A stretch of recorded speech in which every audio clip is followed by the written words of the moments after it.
Alors, bonsoir à tous et à toutes. Une petite présentation ce soir, donc pour faire une petite introduction au VLAN. Alors, cette présentation, donc forcément, va être orientée réseau, à savoir que ceux qui suivent des cours sur la Cisco NetAcad, donc ça peut rentrer dans le cadre de vos cours NetAcad, donc notamment si vous êtes sur la certification CCNA. Donc je vous invite à être bien attentif au cours, ça va vous permettre d'avoir quelques informations. Alors, comment on va être architecturé, on va dire, cette présentation? Donc on va forcément introduire un petit peu cette notion de VLAN. On va regarder ensuite les différents types de VLAN qui existent, donc les VLAN de couche 1, 2 et 3. Ensuite, je vais vous faire un rapide briefing sur les points importants au niveau des VLAN. On va regarder après les avantages et derrière, on va parler un petit peu des normes. Donc voilà. Alors, introduction, c'est parti. Déjà VLAN, qu'est-ce que ça veut dire? Ça veut dire Virtual Local Area Network. Donc, en fait, c'est le mot LAN que vous avez peut-être déjà vu, auquel on a rajouté le mot V pour virtuel. Hein. Donc, si on traduit en français, ça veut dire réseau local virtuel. On va voir au fur et à mesure de la présentation qu'est-ce que c'est que cette notion. On peut déjà se poser la question, mais qu'est-ce qu'un LAN? LAN, je rappelle, Local Area Network, réseau local. Eh bien, on va prendre un exemple tout bête pour illustrer qu'est-ce qu'un LAN. On va prendre une entreprise qui se situe à la fois sur la région rouennaise et sur la région parisienne.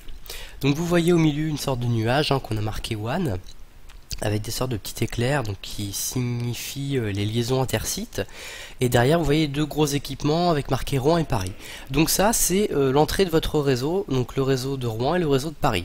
Le nuage permet aux différents réseaux de communiquer, donc le réseau de l'entreprise de communiquer entre le site de Rouen et le site de Paris. Voilà. Et derrière, donc vous avez des équipements réseau et surtout deux LAN. Donc le LAN numéro 1 qui se situe à Rouen et le LAN numéro 2 qui se situe à Paris. Voilà, donc vous voyez au niveau de l'illustration, je pense qu'on peut pas faire plus clair. Donc le LAN en fait c'est quoi? Eh bien c'est le réseau local qui va concerner la ville de Rouen. C'est-à-dire qu'on va prendre l'ensemble des équipements réseau. Alors quand là on va dire équipement réseau, on va parler des terminals. Donc un terminal, ça peut être un PC, ça peut être une imprimante réseau, ça peut être un téléphone portable, ça peut être aussi un serveur, bon voilà, ça peut être aussi un téléphone si vous faites de la VoIP, de la TOIP. Voilà. C'est un petit peu tous les terminaux qu'on va rencontrer dans un LAN. Donc le LAN c'est quoi? C'est ça, c'est l'ensemble des terminaux finaux qu'on va trouver donc dans un réseau d'entreprise.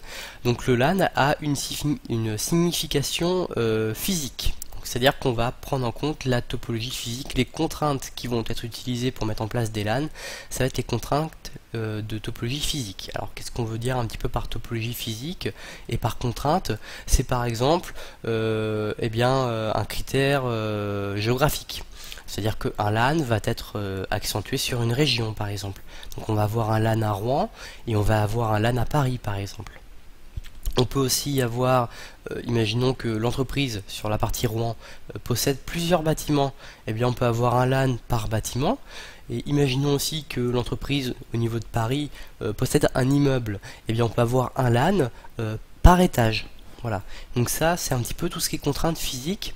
C'est un petit peu ça la notion du LAN, c'est mis en place mais via une topologie physique. Donc justement, quelle va être la différence au niveau du VLAN? Eh bien, c'est que le VLAN ne va pas prendre en compte la topologie physique, mais on va se baser sur une topologie logique. Alors, quelle va être la différence? Donc, je rappelle, topologie physique, on prend en compte tout ce qui est physique, donc l'emplacement géographique, l'ensemble de ces notions-là. La topologie logique, ça va être plus, par exemple, de l'organisationnel. Par exemple, on va pouvoir faire des VLAN par service. Donc, par exemple, on va reprendre la même illustration que sur la diapo précédente, mais là on va se baser plus sur le réseau de Rouen. Donc vous voyez toujours le lien vers le nuage qui permet de communiquer avec Paris, mais là on se centre que sur Rouen. Si on détaille un petit peu le réseau, on va par exemple faire un premier LAN avec l'ensemble des personnes qui constituent la comptabilité. On va faire un deuxième LAN avec l'ensemble des personnes qui eux sont dans la partie direction. Et bien ces mêmes personnes sont sur le même LAN, mais elles sont dans des VLAN différents. Voilà, on va avoir un premier VLAN de comptabilité, un deuxième VLAN de direction. Voilà un petit peu la différence qu'on peut retrouver entre les LAN et les VLAN. Voilà. Alors, les VLAN. Donc, il y a plusieurs VLAN. Donc, le premier type de VLAN qu'on va rencontrer, c'est un VLAN de couche 1. Alors, on appelle ça le VLAN par port. Alors concrètement à quoi ça correspond? Donc si vous regardez l'image présente, donc c'est un switch. Alors juste un petit rappel pour ceux qui ne le savent peut-être pas, un switch c'est un équipement réseau. Donc sur votre PC fixe par exemple ou même votre PC portable, vous avez une carte réseau, vous avez un petit port Ethernet, donc vous voyez aussi sur la photo à l'écran. Donc ça vous permet de vous relier par exemple à votre box ou à une prise murale. Et bien derrière tout ça, vous avez des équipements qu'on appelle switch, donc en français on appelle ça un commutateur, qui lui possède en fait 24, 48 ports Ethernet et qui lui permet de relier plusieurs PC entre eux. Voilà, pour les faire communiquer via le réseau. Donc le VLAN par port, ça va être par exemple de dire, sur un switch qui possède par exemple 24 ports, ça va être d'attribuer le port numéro 1 au port numéro 12 au VLAN numéro 1 et le port numéro 13 au port numéro 24 au VLAN numéro 2. C'est tout simple, voilà comment ça se passe. Donc l'administration se situe au niveau du switch, au niveau de l'équipement, c'est du VLAN par port. Voilà. Alors c'est un type de VLAN qui peut être utilisé dans certaines situations, mais c'est pas le plus employé de nos jours. Deuxième type de VLAN, donc le VLAN de couche 2. Donc on appelle ça aussi le VLAN par adresse MAC. Alors c'est pareil, je vais juste rappeler qu'est-ce qu'une adresse MAC. C'est un petit peu à l'image des numéros de siret pour les entreprises et aussi par exemple le numéro de châssis pour une voiture. Vous achetez une voiture, elle a un numéro de châssis qui est unique à votre véhicule. Voilà, c'est-à-dire qu'après vous retournez chez votre constructeur automobile, vous donnez votre numéro de châssis, normalement la personne est capable de vous ressortir tout l'historique de votre véhicule, il a été construit quand, à quel endroit, qu'est-ce que vous avez pris comme option, la couleur de la peinture, enfin toutes ces informations-là, c'est un identifiant unique qui définit votre véhicule à l'image du numéro de siret qui va permettre d'identifier aussi une entreprise. Voilà, l'entreprise machin a un numéro de siret tant, voilà, c'est un identifiant. L'adresse MAC c'est pareil, c'est l'identifiant de votre carte réseau. Et c'est unique à une carte réseau. Un PC qui possède plusieurs cartes réseau au niveau de son matériel va avoir autant d'adresses MAC qu'il va avoir de cartes réseau. Par exemple, je prends l'exemple le plus bête qu'on peut trouver, mais c'est un PC portable. Un PC portable, maintenant vous avez généralement une carte réseau, mais une carte réseau Wi-Fi. Donc vous avez deux cartes différentes, une qui vous permet de passer par du réseau câblé et une qui vous permet de faire du Wi-Fi. Et bien là, vous avez deux adresses MAC. Voilà. Donc le VLAN de couche 2, eh bien c'est pas compliqué, vous allez par exemple définir 9 PC que vous allez attribuer au groupe numéro 1 et 9 autres PC que vous allez attribuer au groupe numéro 2. Eh bien au niveau de la configuration de votre switch, eh bien vous allez rentrer les adresses MAC qui va permettre en fait de reconnaître les PC. Voilà. Alors c'est très peu utilisé, pourquoi? Parce que c'est très lourd en administration, ça vous fait faire ça, enfin, vous avez besoin de faire beaucoup de choses. Exemple tout bête, voilà, vous mettez un PC dans le VLAN numéro 1 avec l'adresse MAC, hop, le PC crame, vous en remettez un autre, vous êtes obligé de modifier, de supprimer l'ancien PC au niveau de l'adresse MAC dans la configuration, de rentrer la nouvelle. Il faut prendre en compte le fait que vous ne vous soyez pas trompé quand vous avez noté l'adresse MAC, parce qu'une adresse MAC c'est quand même assez moche à voir, il y a beaucoup c'est de l'hexadécimal, donc c'est pas super top pour se souvenir de tout, donc c'est quand même relativement lourd. C'est pour ça qu'on va beaucoup plus utiliser les VLAN de couche 3. Alors les VLAN de couche 3, ils sont divisés en deux catégories. Donc on a les VLAN par sous-réseau. Donc je reprends mes 9 PC. On va mettre ça dans le VLAN numéro 1, qu'on va adresser avec un 192.168.0.0. Et le VLAN numéro 2, on va l'adresser avec un 192.168.1.0. Ils sont dans deux réseaux différents, dans deux sous-réseaux différents. C'est ce qui les différencie, c'est ce qui caractérise chaque VLAN. Voilà. La deuxième catégorie de VLAN qu'on peut retrouver au niveau des VLAN de couche 3, c'est les VLAN par protocole. Alors parce que vous savez qu'il y a le protocole IP pour le réseau, mais vous avez aussi par exemple le protocole IPX qui a été implémenté par Novell si je ne me trompe pas, et puis vous avez aussi l'Apple Talk qui a été fait forcément par Apple. Alors bien que l'Apple Talk ne soit plus utilisé aujourd'hui par Apple, hein, ils sont basculés sur le modèle TCP/IP. Donc vous voyez, on retrouve le protocole IP hein, dans cette norme qui est utilisée par l'ensemble des constructeurs en informatique, notamment en réseau. Mais si par exemple vous avez des anciennes machines Apple, Macintosh, qui tournent sur des vieux systèmes Apple, qui utilisent de l'Apple Talk, ça vous permet en fait de faire des VLAN par type de protocole. Voilà. Donc le VLAN, les types de VLAN qui vont être le plus souvent utilisés, c'est les VLAN de sous-réseau. Hein, voilà. Les points importants au niveau des VLAN. Alors, par défaut, deux VLAN ne peuvent pas communiquer ensemble. C'est-à-dire que par exemple, vous découpez en différentes parties votre réseau, donc votre LAN. Donc vous le découpez en plusieurs LAN et vous décidez de catégoriser un VLAN pour la direction, un deuxième VLAN pour l'informatique, un deuxième VLAN pour l'administration. Donc vous segmentez par service. Eh bien la direction ne pourra pas communiquer avec l'informatique ne pourra pas communiquer avec l'administration, et il en est de même pour l'administration et la direction. Voilà, les VLAN ne peuvent pas communiquer ensemble par défaut. Un VLAN, enfin les différents PC, les différents équipements qu'on peut retrouver dans un VLAN peuvent communiquer ensemble, mais pas avec d'autres VLAN. Chaque VLAN est indépendant, c'est-à-dire qu'au niveau de la configuration sur vos équipements réseau, donc les switches, quand vous allez vouloir faire des modifications, c'est une modification par VLAN, c'est-à-dire que vous ne pouvez pas faire une modif qui va s'appliquer à l'ensemble des VLAN. Un VLAN est indépendant, donc vous devez faire des modifications pour chaque VLAN.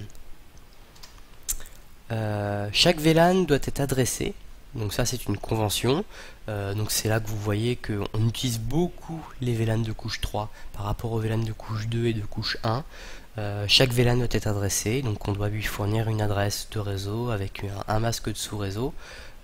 Voilà, c'est une sorte c'est une convention. Dernier point sur cette diapo, un port ne peut avoir qu'un seul VLAN, c'est-à-dire que votre switch il va avoir un port Ethernet qui va être attribué à un PC, et bien ce port là ne peut être que dans un seul VLAN, c'est-à-dire que le port numéro 1 de votre switch par exemple ne peut pas être à la fois sur le VLAN de direction et sur le VLAN informatique, soit l'un soit l'autre. D'autres points importants, il existe deux types de VLAN, c'est-à-dire qu'on va avoir des VLAN à plage standard. Donc vous avez pu remarquer dans les exemples qu'on a cités précédemment que les VLAN sont numérotés. Ils peuvent être nommés aussi, ça dépend des équipements réseau, mais il y aura toujours un numéro qui sera attribué, puisque c'est un identifiant de VLAN. Donc la plage standard, c'est le VLAN numéro 1 au VLAN 1005. Donc c'est la plage c'est la plage que vous allez utiliser le plus souvent. Ces VLAN, ces VLAN peuvent être modifiés à souhait, puisque vous êtes l'administrateur de votre réseau, que vous soyez particulier ou un administrateur réseau d'une entreprise, vous pouvez les modifier. Ensuite, vous avez les VLAN à plage étendue, donc ça c'est pour les numéros qui sont supérieurs à 1005, alors je ne sais même plus de tête jusqu'à combien ça va. Ça c'est les VLAN qui vont être utilisés pour les WAN, donc les réseaux étendus. Donc ça vous n'allez pas vraiment l'utiliser, ça va plutôt être les fournisseurs d'accès à Internet qui vont les utiliser. Donc voilà pour les deux types de VLAN. Quelques points importants encore, le VLAN numéro 1 est réservé pour l'administration. C'est une convention aussi. Le VLAN numéro 1 n'est utilisé que pour l'administration, c'est-à-dire que pour l'équipe informatique qui va administrer les switches. Donc par exemple sur les switches de type Cisco, donc par le constructeur Cisco, de base tous les ports du switch sont classés dans le VLAN 1 et vous ne pouvez pas modifier le VLAN 1, c'est le VLAN d'administration. Voilà, c'est une convention, on ne touche pas, c'est une règle. Dernier point important, les VLAN 1002 à 1005, alors ça c'est sur les équipements de type Cisco aussi, sont réservés. Donc par exemple vous avez tout ce qui est token ring, FDDI, ça va être réservé sur les plages entre 1002 et 1005. Voilà, c'est deux anciens protocoles réseau qui ne sont plus beaucoup, voire plus du tout utilisés de nos jours sur les réseaux d'entreprise et même de particuliers. Cependant, on ne sait jamais, qui peut le plus peut le moins, les nouvelles technologies doivent prendre en compte aussi les anciennes technologies, donc on réserve des plages assez anciens protocoles. On va voir un petit peu les avantages maintenant qu'on va avoir en mettant en place des VLAN. Donc on va avoir un gain en sécurité puisqu'on va segmenter les flux de données de façon par exemple à ce que le service de direction ne communique qu'avec le service de direction, de même pour l'administration, la comptabilité, production informatique, etc. etc. Donc c'est un gain de sécurité puisque des services différents ne peuvent pas prendre en compte les données d'autres services. Une facilité d'administration, tout simplement, un exemple tout bête, vous créez le VLAN numéro 2, donc le VLAN d'administration donc du service de direction, donc le VLAN 2 c'est la direction, vous mettez en place tous les PC qu'il faut sur le service de direction, vous embauchez quelqu'un de nouveau, donc vous lui préparez un PC, vous lui préparez une prise réseau, et bien pour ajouter ce PC, il suffira juste d'attribuer le port du switch auquel il est rattaché au VLAN correspondant, ce qui vous permet d'administrer très facilement les équipements qui peuvent être ajoutés, enlevés, déplacés au niveau de votre réseau. Dernier point au niveau des avantages, le gain de fluidité, donc au niveau de votre trafic réseau. Alors, comment vous expliquer ça? Donc vous voyez ici, vous avez 9 PC dans le premier VLAN et 9 PC dans le deuxième VLAN. Donc on a 18 PC en tout. Oubliez la notion de VLAN, ne prenez en compte que les 18 PC. Et référencez-vous au petit cadre bleu que vous voyez au niveau de l'image. Donc ce cadre bleu là, si vous ne mettez pas en place de VLAN et que vous êtes sur une topologie axée donc LAN, votre domaine de broadcast, donc domaine de diffusion, va prendre en compte les 18 PC. Alors qu'est-ce qu'un domaine de diffusion? Un PC peut communiquer de 3 façons différentes. Monodiffusion, multidiffusion et diffusion. Alors monodiffusion, c'est d'un PC à un PC. Multidiffusion, c'est un PC vers un groupe de PC, donc 2 PC, 3, 4, 5, 6 PC, ça dépend.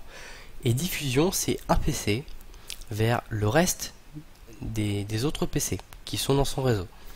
Donc si vous mettez en place un LAN, ici par exemple, vous avez 18 PC sur votre domaine de broadcast, puisque diffusion en anglais se traduit par broadcast. Donc votre domaine de broadcast a 18 PC, donc il y a beaucoup plus de risques d'avoir des tempêtes de broadcast. Alors les tempêtes de broadcast, c'est quand vous avez des problèmes réseau énormes, qu'il y a des données qui circulent en continu sur le réseau et que c'est un petit peu le foutoir, ça ralentit énormément tout ce qui est bande passante. Et bien là par exemple le fait de mettre en place des VLAN va vous permettre de segmenter en 2 parties distinctes, donc le VLAN 1, le VLAN 2 par exemple, avec chaque fois 9 PC, ça vous permet de couper en 2 le domaine de broadcast. C'est-à-dire que maintenant vous allez avoir 2 domaines de broadcast qui sont indépendants, le domaine de broadcast du VLAN 1 et le domaine de broadcast du VLAN 2. Voilà, ça vous permet d'éviter les domaines de broadcast, les tempêtes de broadcast et de réduire le réseau. Donc le flux réseau forcément est meilleur. Dernier petit point de cette présentation, les normes. Alors les normes, je ne vais pas trop m'attarder dessus, je vais juste vous donner les normes que la technologie VLAN utilise, sur laquelle se base pour fonctionner. Si vous avez besoin et envie de vous renseigner, je vous propose d'aller faire des recherches sur internet, il y a pas mal de sites qui en parlent et c'est plutôt bien expliqué. J'ai juste précisé une des normes qui est très importante. Première norme, c'est la IE 802.1D. Ensuite, nous avons la 802.1P. On a la 802.1Q. Alors celle-ci est très importante et je vous invite à aller voir un petit peu ce que c'est si vous faites du VLAN au sein de vos études ou au sein de votre travail. La 802.1Q, c'est tout ce qui va correspondre à l'encapsulation justement des VLAN. Vous allez voir. De toute façon, sur le site web tuto, on va avoir bientôt des tutoriels réseau qui vont arriver donc sur tout ça, sur les technologies VLAN. Et donc là, on aura l'occasion de reparler de cette technologie, de cette norme 802.1Q qui est très très importante et qui permet d'encapsuler justement cette notion de VLAN dans les trames Ethernet. Voilà. Donc ça, c'est pour ceux qui vont suivre les prochains cours. La dernière norme, c'est la 802.10. Donc voilà pour les normes au niveau des VLAN. Donc cette présentation touche à sa fin. Je vous remercie de l'avoir suivi. Je vous souhaite une bonne visite sur le site web tuto et je vous dis à bientôt.